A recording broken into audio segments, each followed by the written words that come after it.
Hello welcome friends. सबसे पहले तो यार सॉरी, क्योंकि मैंने कल वाले वीडियो में आपको बोला था कि कल आपकी यह विविध वर्णमाला कंप्लीट हो पाएगी, लेकिन आपको जैसे कि पता ही है लाइट की वजह से कल पूरा वीडियो शूट हो ही नहीं पाया, प्रॉब्लम हो पाई थी, इसकी वजह से आधे कल वीडियो आया था।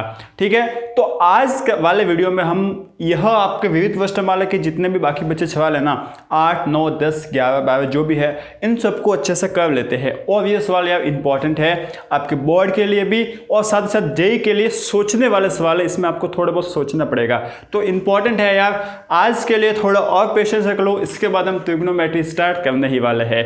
ठीक है, तो फिर तो हमें मजा आने वाला है।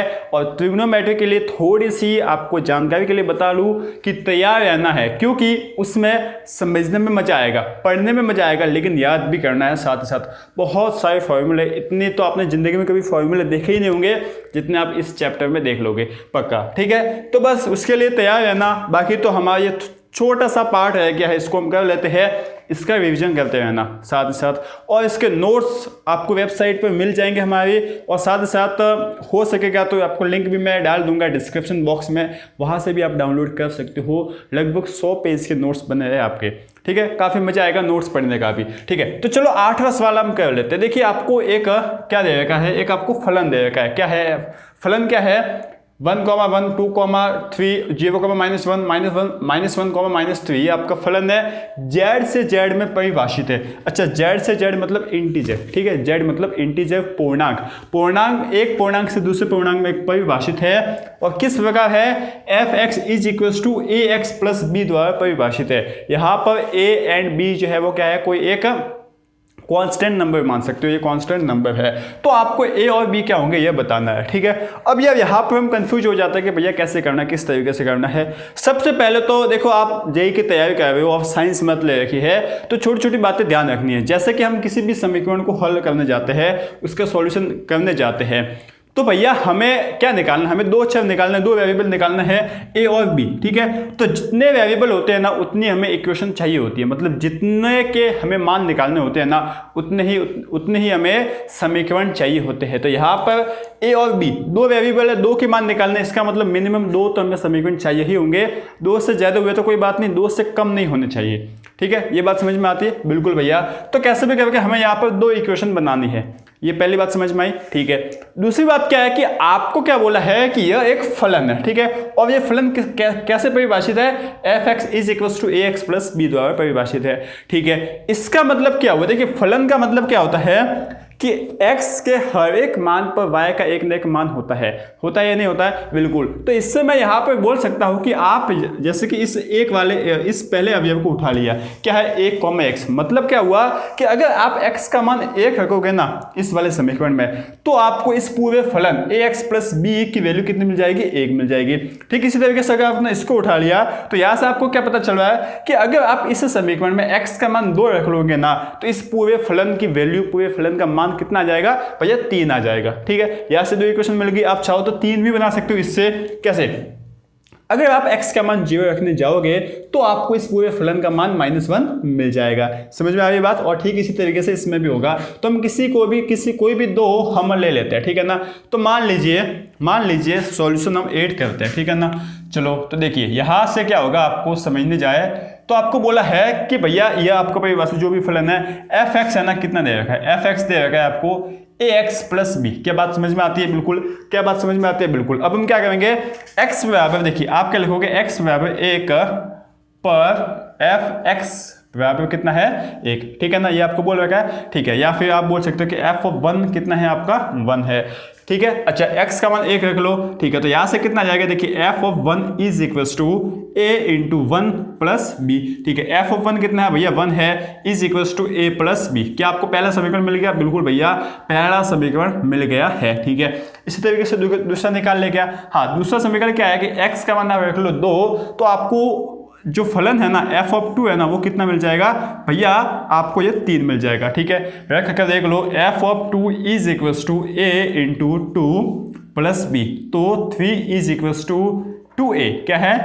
2a + b। अब आप चाहो तो 2 और समीकरण बना सकते हो, लेकिन हमारा इन 2 समीकरणों से ही काम हो जाएगा। कैसे पता चला? क्योंकि अगर 2 अगर दो आपको चर बैठे, दो वेरिएबल बैठे तो दो समीकरण चाहिए ही होंगे, तीन बैठे होते तो हमें तीन समीकरण चाहिए होते हैं। ठीक है, तो जब भी आप ऐसे सवालों को सॉल्व करने जाओ ना तो ये बात ध्यान में रखनी चाहिए। ठीक है, समीकरण नंबर 1 और 2 को हम सॉल्व कर सकते हैं। कैसे कर लेंगे? ए को गायब कर देते। ए को गायब करना तो इस समीकरण 1 को 2 से गुणा कर ले। हाँ भैया, समीकरण 1 को 2 से गुणा कर लो तो क्या आ जाएगा यहाँ से 2 × 2a + 2b। ठीक है, ये आपका समीकरण नंबर 3 हो गया। अब आप क्या कर दो पता है कि एक में ये आपका जो समीकरण 2 है ना, इसमें से 3 को घटा लो। ठीक है, 2 में से 3 को घटा लिया तो क्या आ जाएगा? देखिए समीकरण 2 हमने लिख लिया, क्या है 3 = 2a + b, और 3 क्या है भैया 2 = 2a + 2b, ये आपका 2b होगा। ठीक है, ये आपका क्या है 2b, बिल्कुल भैया। अच्छा, अब यहाँ से हटा लो तो आपने साइन ये चेंज कर दिया तो देखिए क्या आ जाएगा, यहाँ पर 1 आ गया, बिल्कुल भैया। यहाँ पर क्या है, ये तो कट गया। ठीक है, यहाँ से कितना आ जाएगा, यहाँ से कितना आ जाएगा, b में से -2b गया तो कितना बचा -b, तो b = कितना आ गया -1, b आ गया -1, तो a कितना आ जाएगा आप निकाल सकते हो यहाँ से, बिल्कुल a आप निकाल सकते हो, समीकरण 1 या 2 में रख लो। तो मान लीजिए समीकरण 1 में b की वैल्यू रख ली तो यहाँ से आपको कितना मिल जाएगा, a -1 = 1, तो यहाँ से a आपको मिल गया 2, तो b की वैल्यू आ गई -1 और a की वैल्यू आ गई 2, यहाँ से आपको यह मान मिल गया है। ठीक है, अगर आप दूसरे 2 समीकरण बनाते तो उनसे भी यही मान आता। क्या बात समझ में आई? बिल्कुल अच्छे तरीके से भैया हमें समझ में आ गई है। ठीक है ना, एक और बात यार, देखिए यहाँ पर मैंने जो आपको बोला ना, सवाल तो हमने किया ही है। ठीक है, और सवाल करने के साथ साथ एक अगर आपने नई चीज ये सीखी है कि भैया अगर हमें 2 चर दे रखे होते हैं, 2 चरों के मान निकालने होते हैं तो 2 समीकरण हमें चाहिए ही होते हैं। ठीक है ना, अब यह बात इस सवाल में लिखी हुई है नहीं। ठीक है, तो इस सवाल के साइड में आप ये लिख सकते हो क्योंकि आपको ये नई बात पता चली है, और ऐसे जब सवाल करने जाते हो ना, चाहे आप बोर्ड की तैयारी करो या जेईई की, आपको यह बात समझनी ही पड़ेगी। ठीक है ना, वैसे तो 10 तक आपको पता चल जाती है, लेकिन कोई बात नहीं, अब पता चल गई तो अब लिख लो ताकि काम आए आगे जाकर। ठीक है भैया, अब देखते हैं हम 9th सवाल। ठीक है, सॉल्यूशन ऑफ 9th देखते हैं, बहुत ही बढ़िया सवाल है यार। क्या बोलेगा देखिए, अगर r, ठीक है, क्या है a, b, ठीक है, कैसे है, a और b दोनों बिलोंग करते हैं n से, n क्या नेचुरल नंबर, तथा a = b² द्वारा परिभाषित n से n में एक क्या है संबंध है, क्या है संबंध r है, फलन नहीं है संबंध है। पहली बात तो यह, क्या निम्न कथन सत्य है, ये आपको कथन बताने हैं 1, 2 और तीनों कि क्या ये तीनों कथन सत्य है या असत्य है, ये आपको बताना है। ठीक है, अब संबंध क्या दे रखा है, देखिए जो भी आपको संबंध दे रखा हो ना, आप पता नहीं कैसे क्या करते हो, पहली बात क्या करना, जो भी आपको संबंध दे रखा है, संबंध क्या दे रखा है उसको रोस्टर फॉर्म में लिख लो। ठीक है ना, उससे आपको सवाल करने में बहुत ही ज्यादा आसानी हो जाएगी। डायरेक्ट उसको सोचने मत जाओ। ठीक है ना, जैसे जैसे आपका लेवल बढ़ेगा, आप 12th में वापस फंक्शन, आपको ये सेम चैप्टर 12th में भी है, तो वहां पर जब आप वहां पर जाओगे ना, तो वहां जाकर आपका इतना दिमाग, आप इतने मैच्योर हो, क्या बोलते हैं उसको, मैच्योर हो रखे होंगे कि आप है ना डायरेक्ट सोच पाओगे। लेकिन फिलहाल आपको रोस्टर फॉर्म में चेंज करना है। ठीक है, तो देखिए आपको बोला क्या है, 9th सवाल है, आपको बोला है कि a, b है ना। ठीक है, a और b दोनों बिलोंग करते हैं n से, मतलब नेचुरल नंबर 1 से स्टार्ट होगा, 2, 3, 4, 5 अनंत तक जाएगा, और a = b² है। इसका क्या मतलब हुआ, देखिए आप एक संबंध बनाने गए r, ठीक है, संबंध बनाने गए r, ठीक है, तो आप संबंध बनाने के लिए आपको कुछ लेना पड़ेगा, बिल्कुल भैया हमें कुछ ना कुछ लेना पड़ेगा। आपने मान लीजिए a ले लिया 1, ठीक है, a ले लिया 1, पहले आप बात समझिए, तो आपने b कितना ले लिया, मान लीजिए b भी ले लिया 1। अच्छा, a और b दोनों कहाँ से आने चाहिए, नेचुरल नंबर प्राकृत संख्या से आने चाहिए, मतलब a और b हमेशा 1, 2, 3, 4, 5 ऐसे चलते रहेंगे। ठीक है, कभी माइनस में नहीं आएंगे, कभी 0 नहीं आएगा। ठीक है, अब यहां से आप देखो क्या b का स्क्वायर a के बराबर है या नहीं है, यही तो बोल रखा है ना, क्या b का स्क्वायर a के बराबर है या नहीं है, तो b का स्क्वायर किया, ठीक है, कितना आ गया, b का स्क्वायर आ गया भैया, देखिए b का स्क्वायर किया जो कि कितना है 1। ठीक है, ये किसके इक्वल है, क्या 1 के स्क्वायर इक्वल है, हाँ भैया 1 के इक्वल है। ठीक है, ये बात तो हमें समझ में आती है, मतलब इसको हम ले सकते हैं हमारे संबंध में। ठीक है, अच्छा अब देखिए आप a = ले लिया 2, ठीक है, मान लीजिए आपने b भी ले लिया 2, आप कोई भी ले सकते हो, आप यहाँ पर 1 ले सकते थे, 2 ले सकते थे, 3, 4, 5, 10, 100, 200 कुछ भी ले सकते थे, हमने 2 ले लिया। ठीक है, अब यहां से आप ये देखो कि b² कितना होता है, b² होता है आपका 4। ठीक है, क्या ये 1 के इक्वल है, भैया ये 1 के इक्वल तो नहीं है, तो ये हम इस संबंध में नहीं लेंगे। क्यों नहीं लेंगे, क्योंकि संबंध की कंडीशन क्या है, ठीक है ना, जैसे हम संबंध पढ़ा था ना कि भैया आपका एक फैमिली है वो दूसरी फैमिली के साथ क्या संबंध बनाने के लिए गया, ठीक है ना, वो पहली फैमिली ने दूसरी फैमिली से बोला कि भैया हमको तुमसे संबंध बनाने का है, लफड़ा बनाने का है, ठीक है। तो वहां पर कुछ ना कुछ कंडीशन लगती है, तो यही कंडीशन यहाँ पर लग रखी है, ठीक है। तो यह कंडीशन यहाँ पर सेटिस्फाइड हो रही है क्या? नहीं, तो ये हम नहीं लेंगे, ठीक है। अच्छा, ये तो मैंने आपको समझाने के लिए बोला था, अब मैं डायरेक्टली बताता हूं। देखिए, अगर आप a की वैल्यू लेते हो 4, ठीक है, तो आपने मान लीजिए b की वैल्यू ले ली 2। अब यहां से आप चेक कीजिए, क्या b का स्क्वायर कितना भैया? 4। क्या ये a के इक्वल है? हाँ भैया, ये b का स्क्वायर a के इक्वल है, मतलब इसको हम हमारे संबंध में ले लेंगे। तो मैं बनाऊं क्या? ठीक है, तो मैं बनाने गया तो 1,1 आ गया, ठीक है। उसके बाद क्या आ गया भैया? 4,2 आ गया। थोड़े बहुत करने के बाद तो आपको ऑटोमेटिकली समझ में आ जाएगा, ठीक है। अब मान लीजिए आपने a का मान ले लिया 9, अब आप b का मान ले रहे हो 3, ठीक है ना। तो यहां से आप b स्क्वायर निकाले, ठीक है ना, यहां से आपने b स्क्वायर निकाला, ये कितना आ गया भैया? 9 आ गया। 9, हाँ, b का स्क्वायर होता है 9। क्या ये a के इक्वल है? हाँ भैया, ये a के इक्वल है। इसका मतलब इसको हम ले सकते हैं क्योंकि यह कंडीशन सेटिस्फाइड हो रही है, ठीक है। तो इसको हम ले सकते हैं। तो यहाँ से क्या आ जाएगा भैया? यहाँ से आ जाएगा 9,3, ठीक है। तो 1 2 और ले ले, हाँ भैया 1 2 और ले लो। आपने मान लीजिए a का मान ले लिया 16, b का मान ले रहे हो 4, ठीक है ना, क्या ले लिए 4। तो यहाँ से आपको देखिए, आपने b चेक किया, b स्क्वायर कितना है? 16, 4 का स्क्वायर 16 हो गया, इज इक्वल टू क्या? a के इक्वल है, हाँ भैया ये a के इक्वल है, मतलब इसको भी हम ले सकते हैं, ठीक है। अब यह देखने के बाद हमको क्या पता चला भैया कि आप इतना क्यों कर रहे हो? यहाँ से आप ऑब्जर्वेशन कर लो ना, क्या ऑब्जर्वेशन? कि भैया पहले का जो स्क्वायर होगा ना, ठीक है ना, मतलब पहले का रूट होगा ना, वो b के इक्वल होगा। कैसे रूट? मतलब मान लीजिए आप a ले रहे हो 4, इसका रूट क्या है? इसका रूट निकाल लो, कितना आएगा? 2, तो ये b 2 होना चाहिए। मान लीजिए आप a ले रहे हो 9, तो 9 का अंडर रूट कितना होता है भैया? 3 होता, तो ये 3 आना चाहिए। मान लीजिए आप b ले रहे हो 16, ठीक है, तो 16 का अंडर रूट कितना होता है? 4, तो यहाँ पर 4 आ रहा है। मान लीजिए आपने ले लिया 25, ठीक है ना, इसके बाद क्या ले लिया? 25, तो 25 का अंडर रूट कितना होता है? 5, तो यहाँ पे 5 आना चाहिए। इस तरीके से हमारा चलता जाएगा, ठीक है। अब आपने है ना ये रोस्टर फॉर्म बना लिया है।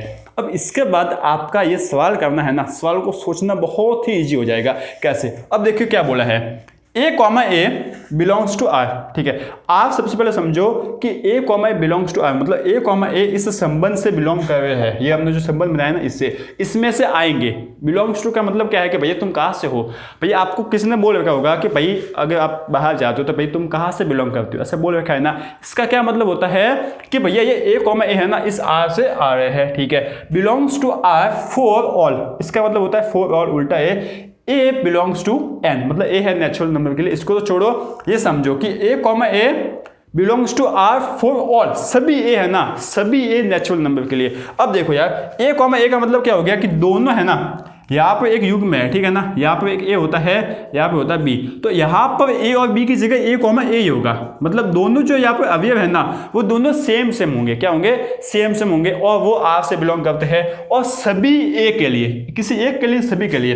तो ये आप यहाँ पर देखो भैया, सिर्फ हमें ये एक ऐसा दिख रहा है, सिर्फ एक ही अवयव ऐसा दिख रहा है जहां पर दोनों अवयव समान है। एक का मतलब क्या है कि दोनों अवयव समान होंगे, बाकी सभी तो अलग अलग है। देखिए, एक 4 है, एक 2 है, एक 9 है, एक 3 है, एक 16 है, एक 4 है, एक 25 है, एक 5 है, ठीक है। बाकी सब तो अलग अलग है, सिर्फ एक ही समान। और यहाँ पर बोला है फॉर ऑल, सभी के लिए। भैया सभी के लिए तो ये नहीं हो सकता, सिर्फ किसके लिए होगा?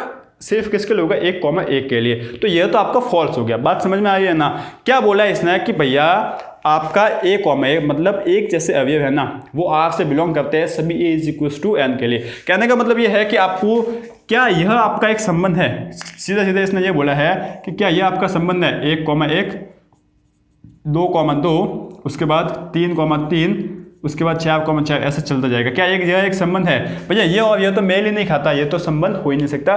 बस इसने यह बोला है, ठीक है। तो अब यह तो भैया नहीं होगा, संबंध नहीं होगा। अब इसको लिखने का तरीका कैसे है, ठीक है ना? इसको लिखने का तरीका कैसे है? देखिए, आप क्या लिखोगे, मैं आपको यहाँ पे बता लेता हूँ। चूँकि 1,1 बिलोंग्स टू r एंड, ठीक है, या फिर लिख लो चूँकि सिर्फ, क्या लिख सकते हो? सिर्फ लिख सकते हो हिंदी वाले, और इंग्लिश वाले ओनली लिख सकते हो। सिर्फ 1,1 बिलोंग्स टू r एंड 4,2, ठीक है, इसके बाद 9,3, इसी तरीके से जो है ना, या फिर 2 ही लिख लो, does not belongs to r, ठीक है ना। इसी तरीके से डज नॉट बिलोंग्स टू, ये सभी बिलोंग r से करते ही नहीं है ना। कहने का मतलब क्या हुआ? देखिए, ऐसे हम लिख सकते हैं कि 1,1 बिलोंग करता है r से। ये मैंने थोड़ा गलत बता दिया कि भैया 1,1 तो r से बिलोंग करता है, लेकिन भैया 2,2, ठीक है ना, 2,2, 3,3, 3,3 इसी तरीके से आपका चलता जाएगा। ये बिलोंग नहीं करते हैं आर से। क्या ये आर से बिलोंग करते हैं भैया? नहीं करते हैं। इसका मतलब यह कथन आपका ट्रूली क्या बोल सकते हैं? असत्य है, बिल्कुल असत्य। क्या बात समझ में आ गई? हाँ भैया, हमें समझ में आ गया है अच्छे से, ठीक है। अच्छा अब दूसरा देखिए, दूसरा हमने देखा ना भैया ए कॉमा बी अगर आर से बिलोंग करता है, कि ए कॉमा बी आर से बिलोंग कर रहा है, ठीक है, ये तो हमें समझ में आता है कि ए कॉमा बी आर से बिलोंग कर रहा है। तो इसका मतलब ये हुआ, ये 3 लाइन खींच रखी है, इसका मतलब क्या हुआ? इसका मतलब इस साइन का मीन नहीं होता, इसका मतलब, ठीक है, इसका अर्थ ये हुआ कि B comma A B R से बिलोंग करेगा। क्या ये हो सकता है क्या? तो देखिए सिर्फ एक कंडीशन में हो सकता है कि अगर 1,1 आर से बिलोंग करता है तो इसका उल्टा करोगे तो भी 1,1 ही आ जाएगा। लेकिन क्या ऐसा हो सकता है? ठीक है, आप क्या लिखोगे? देखिए इसका सॉल्यूशन क्या लिखोगे? चूंकि 4,2 बिलोंग्स टू आर, ठीक है, एंड 2, इसका उल्टा क्या हो जाएगा? 2,4 does not belongs to R, इसलिए यह कथन क्या है? असत्य है। क्या ऐसा बिलोंग होता भी? ऐसा कभी आपको दिखा है क्या? 2,4 कहीं दिखा है क्या? नहीं, ठीक है। इसने यही तो बोला कि अगर ए कॉमा बी आर से बिलोंग करता है तो आपका B comma A B R से बिलोंग करेगा। क्या ये आपको दिख रहा है? नहीं दिख रहा है। इसका मतलब क्या है कि भैया यह कथन भी असत्य है। क्या बात समझ में आ गई अच्छे से? अब ये देखो यार कि ए कॉमा बी अगर बिलोंग करता है आर से, हाँ भैया ये बस बात समझ में आती है। बी कॉमा सी है, वो भी आर से बिलोंग करता है, हाँ ये भी बात समझ में आती है। तो इसका मतलब ये हुआ कि ए कॉमा सी है ना, वो भी आर से बिलोंग करेगा। क्या ऐसा हो सकता है? ठीक है, इसको हम समझते हैं क्या ऐसा हो सकता है या नहीं, ठीक है। ए कॉमा बी बी कॉमा सी, इसका मतलब क्या है? इसको हम सबसे पहले समझते हैं। तो देखिए ए कॉमा बी बी कॉमा सी, इसका मतलब क्या हुआ कि भैया देखिए 4,4,2 ये आपका कहाँ से बिलोंग करता है? भैया आर से, ठीक है। ये आपका क्या है? ए कॉमा बी, ठीक है ना। अब यहां से आपका देखिए, या फिर आप एक काम कीजिए, ठीक है। देखिए यहाँ पे आप क्या लीजिए कि 16,4 है ना, ठीक है ना। 16,4 आर से बिलोंग करता है। क्या ये आर से बिलोंग कर रहा है? हाँ भैया। 16,4 आर से बिलोंग कर रहा है ना, ठीक है। इसे आप मान लीजिए ए, इसे आप मान लीजिए बी, मतलब ए कॉमा बी आर से बिलोंग कर रहा है। साथ ही साथ 4,2 ये भी आर से बिलोंग कर रहा है। अब ये आपका बी था तो ये आपका हो गया बी, अब ये आपका हो गया सी, ठीक है। मतलब यहाँ से देखिए, यहाँ से ये क्या बोल रहा है कि ए कॉमा बी आर से बिलोंग हो गया, ये आपने कर दिया, और साथ साथ B comma C B R से बिलोंग हो गया। क्या आपको दिख रहा है? बिल्कुल। तो यहाँ से क्या ये हो सकता है? क्या यहाँ से ये हो सकता है क्या 16 कॉमा मतलब ए कॉमा सी 16,2 बिलोंग करेगा आर से? क्या ये आपको कहीं दिख रहा है? क्या नहीं दिख रहा है, क्योंकि 16 रखने पर हमें 4 मिलता है, ठीक है। अब 16 रखने पर 2 हमें मिल रहा है, क्या नहीं मिल रहा है, ये आर से बिलोंग नहीं करेगा। तो आप लिखोगे 16,2 does not belongs to R, अतः आप लिखोगे कि A comma C does not belongs to R, मतलब यह कथन असत्य है। क्या बात समझ में आ गई? आपको यही बोला है कि अगर ए कॉमा बी मतलब 16,4 आर से बिलोंग करता है। अच्छा अब आप कहोगे भैया आपने यही एग्जांपल क्यों लिया? आप चाहो तो दूसरे एग्जांपल भी इनमें से ले सकते थे। सबसे सिंपल है, सबसे पहला यही आपको दिख रहा है तो ये हमने ले लिया, ठीक है। मैंने कैसे बनाया? देखिए 16,4 है, ठीक है, ये आपका ए कॉमा बी हो गया। अब सेम बी यहाँ पर भी आना चाहिए ना, तभी तो सेट होगा। तो 16,4 ये आपका आर से बिलोंग करता है, 4,2 आपका आर से बिलोंग करता है। तो क्या आपका 16,2 आर से बिलोंग करेगा? नहीं, ठीक है। तो ये पूछ रहा है कि क्या अगर ए कॉमा बी आर से बिलोंग करता है, बी कॉमा सी भी आर से बिलोंग करता है, तो क्या ए कॉमा सी आर से बिलोंग करेगा? नहीं करेगा, ठीक है। इसका मतलब यह कथन भी असत्य है। क्या बात समझ में आ गई? अच्छे से हमें समझ में आ गई भैया, कोई डाउट है ही नहीं, ठीक है ना। आप इसको अपनी भाषा में लिख सकते हो, वैसे तो मैंने गणित की फॉर्म में इसको लिख लिया है, ठीक है। तो ये है आपका 9th सवाल, सोचने वाला सवाल है आप, ठीक है ना। पूरा बोल सकते हो कि प्योरली आपका जेईई मेंस के टाइप का बोल सकता है, उसमें उसी तरीके से सोचना पड़ेगा, ठीक है। अब देखते हैं हम यार, ये आपका कौन सा है? 10th क्वेश्चन, ठीक है ना। 10th क्वेश्चन देखते हैं। आपको ए दे रखा है 1 2 3 4, बी दे रखा है ये आपको, और आपको एक फलन भी दे रखा है, ठीक है। फलन नहीं है, ये आपका एक संबंध है। तो क्या यह संबंध, ठीक है ना, क्या यह संबंध f, इस संबंध का नाम f है, ठीक है। क्या यह संबंध a से b में एक संबंध है या फिर यह a से b में एक फलन है, ठीक है। तो भैया कोई भी हम a क्रॉस b हम कुछ भी लेना, a क्रॉस b का कोई भी हमने एक उप समुच्चय ले लिया तो वो संबंध तो होगा ही, सीधी सीधी बात है, संबंध होगा ना, ठीक है। तो आप क्या लिख सकते हो, चूंकि चूंकि f है, आप क्या लिखोगे, चूंकि देखिए संबंध तो हो गए, क्या बात आपको समझ में आती है ना। देखिए होता क्या है कि आपका मान लीजिए ए समुच्चय, थोड़ा सा मैं आपको बताऊं डिटेल में जाए तो ये आपका ए समुच्चय, ये आपका बी समुच्चय है, ठीक है। अब आप मान लीजिए एक ए समुच्चय में कितने अवयव है, जो कुछ भी है, एक ए बी सी, ठीक है। बी समुच्चय में आपके 2-3 अवयव और है, 1 2 3 और 4, ठीक है। अब आप ए क्रॉस बी निकालोगे, ठीक है ना, यहां से क्या निकालोगे, ए क्रॉस बी। अब ए क्रॉस बी कुछ ना कुछ आएगा क्या, हाँ भैया ए क्रॉस बी कुछ ना कुछ आएगा ना। अब आप जब ए क्रॉस बी का कोई उप समुच्चय लेने जाते हो ना, कोई भी आपने उप समुच्चय मान लीजिए एक अवयव उसमें से उठा लिया, 10 उठा लिए, 5 उठा लिए, जो भी उठा लिए ना, ठीक है, तो उस उप समुच्चय को ही तो हम संबंध कहते हैं ना। क्या बात समझ में आती है, हाँ भैया उस उप समुच्चय को ही संबंध कहते हैं। अब यहाँ पे ए क्रॉस बी में कितने अवयव होंगे, 3 × 4 कितने होंगे, 12 अवयव होंगे। और इस 12 अवयव वाले समुच्चय के कितने संबंध होंगे, तो 2 की पावर 12, इतने इसके क्या होंगे, उप समुच्चय होंगे, तो इतने इसके संबंध बनेंगे। तो सीधी सीधी मैं यहाँ पे बोल सकता हूँ कि चूंकि f, ठीक है, f आपका है उप समुच्चय है ए क्रॉस बी, ठीक है ना, ए क्रॉस बी को उप समुच्चय। अब मुझे ये कैसे पता चला कि यह f है वो ए क्रॉस बी को उप समुच्चय है, तो ए क्रॉस बी करके आप देखिए, एक क्रॉस बी क्या होगा, 1 होगा कहीं ना कहीं, 1,5 होगा, 1,9 होगा, 1,11 होगा, 1,15 होगा, 1,16 होगा, ठीक है। इस तरीके से 2,1 होगा, 2,5 होगा, तो क्या यहाँ पर देखिए 1,5 क्या ये होगा, हाँ ठीक है। क्या 2,9 कहीं ना कहीं एक क्रॉस बी में होगा, हाँ 2,5 भी होगा, क्या सॉरी 2,9 भी होगा, हाँ बिल्कुल। क्या 3,1 होगा, हाँ भैया 3,1 भी होगा। क्या आपका 4,5 होगा, 4,5 ये भी होगा, हाँ। क्या आपका 2,11 होगा, हाँ 2,11 भी होगा। मतलब ये इसका ए क्रॉस बी का उप समुच्चय है, तो ये हमने लिख लिया है। और अगर यह एफ ए क्रॉस बी का उप समुच्चय है, इसका मतलब यह आपका एक संबंध है ए से बी में, ठीक है ना। अतः मैं बोल सकता हूं, अतः एफ ए से बी में संबंध है, ठीक है ना, एक संबंध है, ठीक है ना। मैंने आर लिख लिया, आप समझ लिख लेना कि यह ए से बी में एक संबंध है। क्या बात समझ में आ गई है अच्छे से भैया, कोई डाउट है ही नहीं, ठीक है। सिंपल सा फंडा यह है कि अगर यह एफ ए क्रॉस बी का उप समुच्चय है तो यह संबंध होगा, और लगभग संबंध होता ही है। अब इसकी हम बात करते हैं कि क्या यह एफ एक फलन होगा ही नहीं होगा। देखिए हर एक संबंध एक फलन नहीं होता, लेकिन हर एक फलन एक संबंध होता है। क्या ये बात आपको हिट कर रही है, अच्छे से कर रही होगी, ठीक है। तो यहाँ पर क्या ये एक फलन है या नहीं, ये आपको बताना है। फलन होने के लिए, किसी संबंध का फलन होने के लिए क्या जरूरी है कि उसके हर एक एक्स पर एक न एक वैल्यू हो, ठीक है, और एक एक्स पर वाई की 2 वैल्यू ना हो। 2 बात समझ में आती है। एक्स के हर एक मान पर वाई का कोई ना कोई एक मान हो, मतलब हर एक एक्स का एक प्रतिबिंब तो हो, ठीक है, और एक एक्स के 2 प्रतिबिंब न हो, मतलब एक एक्स पर वाई के 2 मान न हो, ठीक है ना। तो आप क्या चेक करोगे, पहले तो ये चेक करोगे कि यहाँ पर 1 2 3 4 क्या यहाँ पर सभी आगे है, नहीं आगे है, ठीक है ना, क्योंकि हर एक एक्स पर एक वाई तो होने चाहिए ना एटलीस्ट, ठीक है।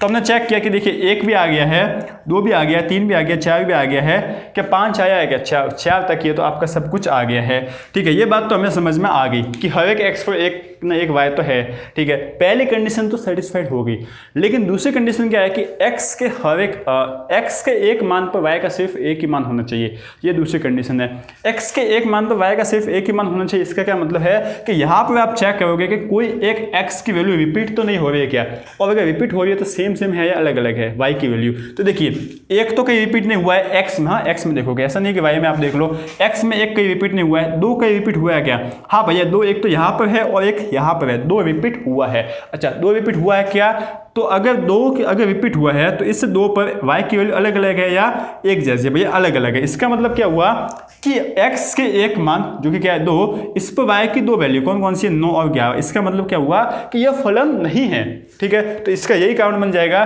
चूंकि x के एक मान x इज इक्वल टू 2 पर y के 2 प्रतिबिंब में, ये 2 मान बोल सकते हो, ठीक है ना, y के 2 या फिर x के या y के 2 मान बोल सकते हो, ठीक है ना। y के 2 मान है, कौन कौन से है, 9,11, अतः यह आपका एक संबंध जो है वो फलन नहीं हो सकता। बात समझ में आ गई? हाँ भैया, बिल्कुल अच्छे से समझ में आ गई, कोई डाउट बचा ही नहीं है, ठीक है ना। सोचने वाली बात है यार, ठीक है ना। अगर आपने चैप्टर को अच्छे से पढ़ेगा ना तो काफ़ी अच्छे से समझ में आ जाएगा। अब आपके 10th तक तो सवाल हो गए, 11th और 12th ये भी बाकी है, इसको आप कब लेते हैं। उसके बाद थोड़ा सा हम बेसिक पढ़ते हैं ट्रिग्नोमेट्री का, थोड़ा सा ज्ञान है, कोई लिखने वाली बात नहीं होगी, थोड़ा सा मैं आपको 1-2 मिनट का ज्ञान दूंगा, ठीक है। चलो अब ये लास्ट के 2 सवाल है, इंपॉर्टेंट है, अच्छे से देखना। देखिए आपको 11th सवाल में क्या बोल रखा है, काफी अच्छा वाला सवाल है। अच्छा वाला कैसे, मैं आपको भी बताता हूं कि f है ना, ठीक है, f is equal to a into B comma a plus B, जहां पर a और b दोनों बिलोंग करते हैं z से z मतलब इंटीजर से, और यह द्वारा परिभाषित है। परिभाषित z को z का एक उप समुच्चय, इसका मतलब समझिए ना, क्या बोला है कि f है ना, ठीक है, f is equal to this है, और यह क्या है, द्वारा परिभाषित z को z का एक उप समुच्चय है। इसका मतलब समझे गया कि भैया जो f है ना, ठीक है ना, ये जो f है वो z से z में एक संबंध दे रखा है। कैसे, देखिए इसने क्या बोला है कि आपने एक z लिया, ठीक है, और दूसरा z लिया, ठीक है, और इन दोनों के बीच में कंडीशन क्या रखी कि a कॉमा b इंटू, ठीक है, x से a कॉमा b आएगा, a इंटू b आएगा कॉमा a प्लस b आएगा, ये आपने कंडीशन दी, ठीक है। और इसके बीच उसके बाद इन दोनों का क्या बनाया, एक संबंध बनाया, ठीक है। देखिए z से एक अवयव लेंगे, दूसरा अवयव लेंगे दूसरे वाले z से, इन दोनों का आप करेंगे क्रॉस, ठीक है ना। इन दोनों के क्रॉस करने पर बहुत सारे अवयव आएंगे, और उन सभी अवयवों में ये कंडीशन लगाई, क्या कि एक into B comma a plus B, ये आपने कंडीशन लगाई, और इस कंडीशन से जो आपको संबंध बनता है ना वो आपका f है। मतलब कहीं ना कहीं सीधी सीधी भाषा में कहने जाए ना तो ये आपका z से z में एक संबंध दे रखा है f, क्या z से z में एक संबंध f दे रखा है, जिसकी कंडीशन क्या है a into B comma x से क्या आएगा a into B comma a plus B, ठीक है। बात समझ में आएगी कि y से आपका a प्लस बी आएगा, ठीक है। अब आपको बोला है कि क्या ये आपका एक जो f है वो z से z में एक फलन है या नहीं है, ये आपको बताना है। अब फलन होने के लिए क्या चेक करते हैं कि कहीं x पर y की 2 में वैल्यू आ तो नहीं रही है क्या, ठीक है। अब आप सोचोगे कि भैया हम कैसे सोचे, किस तरीके से सोचे, तो जितने ज़्यादा आप सवाल करोगे उतनी ज़्यादा आप सोच पाओगे, ठीक है। अब यहाँ पर कैसे चेक करना, देखिए आपको 11th क्लास के मैं 11th सवाल का मैं आपको सॉल्यूशन कराने जाऊँ तो आपको देखिए f आपको दे रखा है क्या a into B comma a plus B, ठीक है, ये दे रखा है, जहाँ पर a एंड b दोनों बिलोंग करते हैं z से, ठीक है ना, और z से z में एक संबंध परिभाषित है, ठीक है। अब आपको चेक करना है, देखिए मान लीजिए आपने ले लिया a1, ठीक है, चेक करें कैसे, और b भी आपने ले लिया 1, ठीक है। तो आपका ये संबंध बनेगा वो क्या बनेगा, देखिए a इंटू a कितना हो जाएगा भैया, a इंटू a हो जाएगा 1, ठीक है, और a प्लस बी कितना हो जाएगा, a प्लस बी हो जाएगा भैया 2, ठीक है, 1 प्लस 1 कितना हो जाएगा 2। क्या बात समझ में आ गई? हाँ भैया अच्छे से। तो यहाँ से आपका संबंध क्या बनेगा, रोस्टर फॉर्म में इसको लिखने जाए। देखिए मैं आपको वापस बता रहा हूँ कि जब भी आपको सोचना होता है रोस्टर फॉर्म बनाइए, तो रोस्टर फॉर्म हमने बना लिए तो क्या आ जाएगा 1,2, क्या आ गया 1,2, हाँ बिल्कुल आ गया। अब हम चेक करें, देखिए अब आपने क्या लिया, देखिए यार ये सोचने वाली बात होती है कि अब आपने a का मान ले लिया -1 और b का मान भी ले लिया -1, ठीक है ना, आप कोई दूसरा भी ले सकते थे, ये आपने ले लिया। अब यहाँ से देखिए क्या आ रहा है, a इंटू बी कितना हो जाएगा, -1 इंटू -1 आपको पता हो तो कितना आता है, प्लस का 1 आता है ना, बिल्कुल भैया। और a प्लस बी कितना आ जाएगा, -1 प्लस -1 माइनस का 2 आता है। क्या ये बात समझ में आ गई? हाँ, कि -1 प्लस -1 माइनस का 2 आता है। तो यहाँ से आपको ये मिला कि भैया 1 रखने पर -2, ठीक है ना। अब आगे आपको कुछ करने की जरूरत नहीं है, यहाँ पर भी आंसर मिल गया। कैसे, ये आपने चेक करना, ये आपने चेक किया ना f ये संबंध, तो यहाँ पर इसको देखने का आपको ये पता चला कि भैया एक x पर जो कि क्या है x इज इक्वल टू 1, इस पर y की 2 वैल्यू आ रही है, क्या एक तो है -2 और एक है +2। x इज इक्वल टू 1 पर y की आपको 2 वैल्यू मिल गई, एक तो 2 मिल गया, एक -2 मिल गया। अतः हम बोल सकते हैं कि यह एक जो संबंध है f, यह एक फलन नहीं हो सकता। क्यों नहीं हो सकता? क्योंकि x पर की एक वैल्यू पर y की 2 वैल्यू आपको मिल रही है। बात समझ में आ गई? ठीक है, तो अतः हम क्या बोलेंगे, चूंकि इस संबंध f में x इज इक्वल टू 1 पर, ठीक है, या फिर एक x पर y की 2 वैल्यू मिल रही है, इसलिए यह संबंध फलन नहीं हो सकता है। बात समझ में आ गई ना? कंसेप्ट वही है, इसमें छोटा सा क्या घुमा दिया कि भैया आपको यहाँ पर डायरेक्टली पहली बात तो नहीं बोला कि यह एक संबंध है, ठीक है, आपको यह बोला कि z को z का उप समुच्चय है। सीधे सीधा मतलब ये होता है कि उप समुच्चय मतलब संबंध। किसी भी, देखिए अगर आपको बोल लिया जाए ना कि एक a और b दे रखे हैं और a क्रॉस b का कोई दूसरा आपका क्या है उप समुच्चय। इसका मतलब वो जो तीसरा है ना a क्रॉस b का जो भी तीसरा बना है वो इसका संबंध होगा a क्रॉस b का, ठीक है ना। तो ये बात तो आपको सोचने को बनती ही है, ठीक है। चलो तो अब हम देखते हैं 12 सबसे लास्ट सवाल है, उसके बाद है ना आपको सवाल शायद मिलेंगे नहीं, लेकिन आपको रिविजन करते रहने का है, ठीक है। चलो अब देखिए सबसे लास्ट वाला सवाल बहुत ही अच्छा वाला है, ये भी सोचने वाला है। क्या बोला है, मान लीजिए भैया हमने मान लिया पहले से ही, ठीक है। मान लीजिए कि ए आपका 9 10 जो भी बोल रहा है 9 10 11 12 13 तथा एफ है वो ए से एन में, कैपिटल ए मतलब इस ए से इस एन जो आपका कैपिटल है जो कि है नेचुरल नंबर प्राकृत संख्याओं में परिभाषित क्या है, F of N is equal to N का एक महत्तम अभाज्य गुणक द्वारा परिभाषित है। कुछ भी एक संबंध है, ठीक है, या फिर बोल सकते हैं ये संबंध अगर फलन हो गया तो अच्छी बात है, लेकिन आप ऐसे समझ लीजिए कि आपको एक संबंध दे रखा है और यह एफ जो है ना वो ए से एन में एक एफ ऑफ एन का एक महत्तम अभाज्य गुणक द्वारा परिभाषित है, ठीक है ना। अब इसको बता के एक्सप्लेन करना थोड़ा मुश्किल हो रहा है, तो मैं आपको बताता हूँ, आपको लिख के बताता हूँ कि कैसे इसको करना है।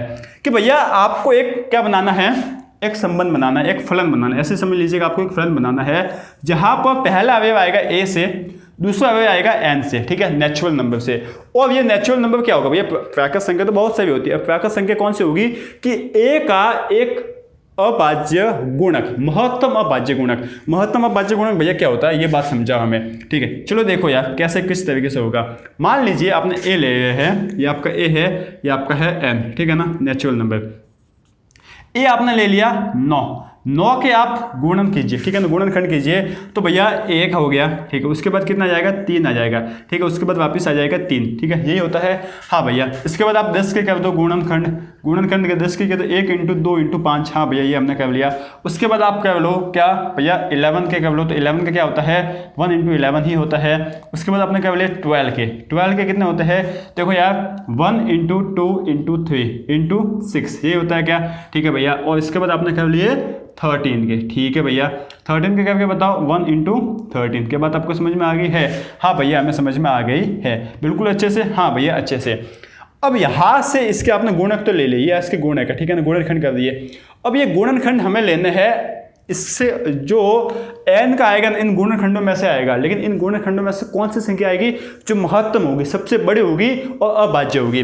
वैसे 9 में देखिए सबसे बड़ी कौन सी है भैया 3 ही है, और ये 3 अभाज्य है ना, अभाज्य होने का मतलब किसी में भाग नहीं जाएगा। हाँ भैया तो आप 3 ले लो, ठीक है ना, ये आपने 3 ले लिया, ठीक है। इससे और 3 आपके नेचुरल नंबर भी है, प्राकृत संख्या, ठीक है। अब यहाँ पर देखो 1 2 और 5, ठीक है, इसमें से कौन सी लेनी है, महत्तम सबसे बड़ी और अभाज्य संख्या लेनी है। सबसे बड़ी क्या है भैया 5 है, क्या ये अभाज्य है, हाँ भैया अभाज्य है, तो हमें यह संख्या भी लेनी है। यहाँ पर देखो 1 × 11 सबसे बड़ी है, हाँ क्या ये अभाज्य है, हाँ भैया अभाज्य है, तो इसको हम ले सकते हैं। यहाँ पर देखो क्या आप 6 ले सकते हो, नहीं भैया, क्योंकि 6 सबसे बड़ी तो है लेकिन 6 अभाज्य नहीं है। क्या है अभाज्य नहीं है, क्योंकि इसमें 3 का भाग जाएगा, 2 का भाग जा रहा है, अभाज्य नहीं है, तो हम ले लेंगे इससे जस्ट छोटी कौन सी है 3 यहाँ पर सबसे बड़ी तो नहीं है लेकिन ये अभाज्य है, और अभाज्य सबसे बड़ी है, ठीक है।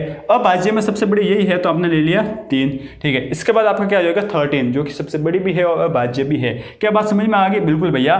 देखिए ए से तो आपका जो एक्स है ना, जो पहला अवयव है ना, वो तो ए से आ जाएगा, जो कि क्या होगा 9 10 11 12 13, ठीक है। उसके बाद जो एन से आएगा ना वो ये आएंगे, ठीक है। अब एन हमें लेने की कंडीशन क्या दे रखी थी कि इस ए का अभाज्य महत्तम गुणक होना चाहिए, मतलब इसके गुणक निकालेंगे और उसका भी अभाज्य होना चाहिए और वो भी महत्तम सबसे बड़ा होना चाहिए, तो ये हमने ले लिया। तो यहां से देखिए 9 रखने पर हमें कितना मिला है, तो 9 रखने पर मिला 3, ठीक है। उसके बाद आपको कितना देखिए 10 रखने पर कितना मिला 5, ठीक है, 10 रखने पर 5 मिला।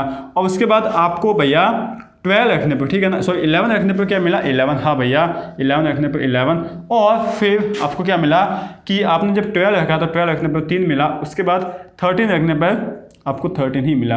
तो ये आपका क्या हो गया, एक संबंध हो गया, बोल सकते हैं एक फलन हो गया। क्या हो गया, एक फलन। क्योंकि मैं क्या बोल सकता हूँ कि इसके x के हर एक मान पर, देखिए x के हर एक मान पर y का एक मान है और कोई यहाँ पर रिपीट भी नहीं हो रहा है, x के कोई एक वैल्यू रिपीट भी नहीं हो रही है, मतलब एक आपका एक फलन है, ठीक है। अब आपको इस फलन का बोलना है कि परिसर निकालिए, तो परिसर बोल सकते हैं। इसका परिसर क्या होगा बता दीजिए। सबसे पहले तो आपको यह समझना था कि क्या आप यहाँ पर क्या आप यहाँ पर यह फलन बना सकते थे क्या? नहीं, ठीक है ना। यह फलन बनाने के लिए x है वो आपका a से आया था, ये तो हमने लिख रहा था। y कहाँ से आएगा? y आने के लिए आपको नेचुरल नंबर दे रखा था, प्राकृत संख्या है, और प्राकृत संख्याओं की कंडीशन यह थी कि इसके जो a है ना, इसके अभाज्य गुणनखंड आप करोगे, गुणक लोगे, अभाज्य होना चाहिए और सबसे बड़ा होना चाहिए, ये आपको इस कंडीशन दे रखी थी। तो इस कंडीशन से हमने यह आपके n बना ली और ये आपको यहाँ पर चेप दिए, ठीक है। तो यहाँ से आपके परिसर बना है भैया, परिसर क्या बना है आपका 3, ठीक है ना। इसके बाद 5, इसके बाद 11, इसके बाद क्या वापस 3 लिखेंगे? नहीं, क्योंकि 3 एक बार आ चुका है, तो इसके बाद क्या जाएगा 13। तो ये आपका काम भैया हो गया, अच्छे से हो गया क्या? हाँ भैया अच्छे से हो गया है, और ये हमने परिसर भी निकाल लिया है। सोचने वाला सवाल था यार, सोचना क्या था, ठीक है ना, कि जो n है वो कहाँ से आएगा, ठीक है, कैसे आएगा, कहाँ से? तो n से आएगा ना, कैसे आएगा, ठीक है, ये आपको सोचना आया था, ठीक है। आगे समझ में बहुत ही अच्छी बात है यार, आपका चैप्टर हंसते खेलते कंप्लीट हो गया है, और आपने 12th का अभी से 11 में पढ़ते पढ़ते 12th का आपने, मैं बोल सकता हूँ 30 से 40% का भाग आपने पढ़ लिया है। 12th का 11th में ही पढ़ लिया है, या काफ़ी आगे हो, एडवांस हो चुके हो आप, और एडवांस की तैयारी भी कर रहे हो, ठीक है। तो यार ये था आपका सेकंड चैप्टर। अब हम कंटिन्यू करने जा रहे हैं, स्टार्ट करने जा रहे हैं थर्ड चैप्टर, जो कि है ट्रिग्नोमेट्री। वैसे तो ट्रिग्नोमेट्री आपके बुक में तो एक ही दे रखी है, ठीक है, एक ही चैप्टर है, लेकिन जब हम जेईई के लिए पढ़ते हैं तो 2 पढ़ते हैं, एक तो ट्रिग्नोमेट्री फर्स्ट और एक है ट्रिग्नोमेट्री सेकंड। फर्स्ट में तो हम बेसिकली जो ट्रिग्नोमेट्री होती है, ट्रिग्नोमेट्रिक रेशियो हो गए, हायर जो एंगल होते हैं उन पर एंगल मतलब जो उसकी वैल्यू होती है वो कैसे निकालते हैं, वो सब पढ़ते हैं। और उसके बाद जो सेकंड ट्रिग्नोमेट्री होती है, उसके बाद उसमें हम पढ़ते हैं ट्रिग्नोमेट्री के ऊपर जितने भी सर्व समीकरण बनती है ना, ठीक है ना, वो सभी पढ़ते हैं, ठीक है। बेसिकली चैप्टर एक ही है, इसको 2 भागों में डिवाइड कर रखा है, तो हम भी ऐसे ही 2 भागों में पढ़ेंगे। आप ऐसे समझ लीजिए कि एक बड़ा सा ट्रिग्नोमेट्री चलने वाला है, और यह भी लगभग मैं बोल सकता हूँ कि इसके लगभग 10 से 15 वीडियो के आसपास हो जाएंगे पक्का, मतलब बोल सकता हूँ कि आपके 2-3 अक्टूबर तक आपका खत्म हो जाएगा। उसके बाद तो सिंपल सा एक चैप्टर है गणितीय आगमन का सिद्धांत, वो तो आपके 2 या 3 दिन में हो जाएगा, ठीक है। उसके बाद आपके एपीजीपी हो सकती है, चालू कर ले, या फिर हम कर ले कॉम्प्लेक्स नंबर, जो कि है आपकी सम्मिश्र संख्या। जल्दी ही आपका सिलेबस खत्म हो जाएगा। सबसे बड़ा चैप्टर था इस 11th क्लास का, वो हमने कंप्लीट कर लिया है, क्योंकि इसको हम 12th का भी इसको लेकर पढ़ाया और काफ़ी इंपॉर्टेंट भी है, ठीक है। तो अब ट्रिग्नोमेट्री स्टार्ट करने के लिए आपको क्या करना है, शायद आपने 10th में ट्रिग्नोमेट्री ढंग से पढ़ नहीं रखी होंगी, नहीं पढ़ी होगी शायद तक, ठीक है, क्योंकि आपका सिलेबस रिड्यूस हो गया था, तो उसकी वजह से आपने शायद पढ़ी नहीं होगी। तो आप थोड़ा बहुत देख लेना कि त्रिकोणमितीय सर्व समीकरण क्या होती है, त्रिकोणमितीय रेशियो, त्रिकोणमितीय अनुपात क्या होते हैं, कैसे आते हैं, किस तरीके से होते हैं, 0 से 90 डिग्री तक मान कैसे क्या क्या होते हैं, आप याद कर लेना, टेबल वापस देख लेना। इस जो 11 क्लास की होगी ना ट्रिग्नोमेट्री, इसमें हम 220 डिग्री, 2000 डिग्री, 5000 डिग्री, ठीक है ना, मतलब हायर एंगल जो होते हैं ना, उस पर त्रिकोणमितीय फलनों के मान क्या होते हैं वो हम निकालना सीखेंगे। काफ़ी बढ़िया होने वाला है। बस आपको यहाँ पर फॉर्मूला याद करने पड़ेंगे, फॉर्मूलों की नदी में, एग्जामिनों में आपको नहाना पड़ेगा, और उसको याद तो करना ही पड़ेगा, ठीक है। तो उम्मीद है कि यार आपको पढ़ने का मज़ा तो आ ही रहा है तो यार वीडियो को तो लाइक करते रहना ढंग से, ताकि मुझे भी थोड़ा सा अंदर से मोटिवेशन मिलता रहे, और टाइम टू टाइम आपके लिए वीडियोस में बनाता रहूँ, ठीक है। तो बस तैयारी कर लेना, इसको रिविजन कर लेना ढंग से, और कल से 7 बजे आपके त्रिकोणमिति के वीडियो आ जाएंगे, ठीक है। Thank you.